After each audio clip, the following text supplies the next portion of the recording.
So every 6 years, the market's going to have a 25% decline. That's all you need to know. You need to know the market's going to go down sometime. If you're not ready for that, you shouldn't own stocks. I made money in Dunkin' Donuts. When there was recessions, I didn't have to worry about what was happening. I could go there and people were still there. There's a company behind every stock. If a company does well, the stock does well. It's not that complicated. First of all, they try and predict the stock market. That is a total waste of time. No one can predict the stock market. But you should study history.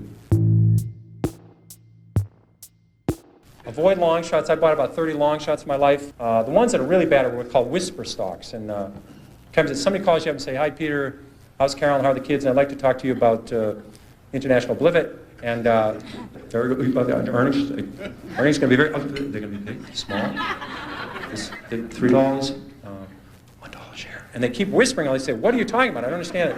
And these are either they're so surrounded by people they're going to run out and buy this stock because it's so exciting, or they think the SEC is listening in. They'll get a shorter term, 6 months in the camp rather than 2 years in the camp. But whisper stocks don't work.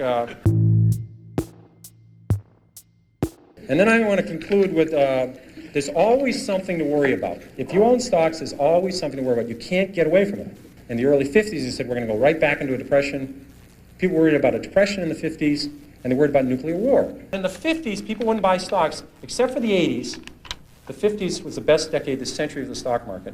And people wouldn't buy stocks in the 50s because they're worried about nuclear war and they're worried about depression. Remember when oil went from 4 to 40 and it was going to go to 100 and we're going to have a depression? Remember that one? Well, about 3 years later, the same experts, now higher paid, oil's now at 10, and they said it was going to go to 4 and we're going to have a depression. And then the Japanese, remember how the Japanese were going to own the world? Remember that one? And that we're going to have a depression? And then about 2 years later, we're all worried about Japan collapsing. And this is the most absurd thing I've ever heard. There's a company with a 20% savings rate, incredible workforce, incredible productivity, and people were saying we're going to have a depression because Japan's going to collapse. And they had, on their prayer list, they loaded Mother Teresa and crippled children, and they were praying for Japan at night.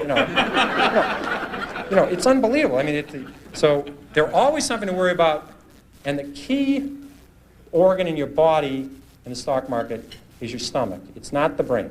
If you can add 8 and 8 and get reasonably close to 16, that's the only level of math you need to know.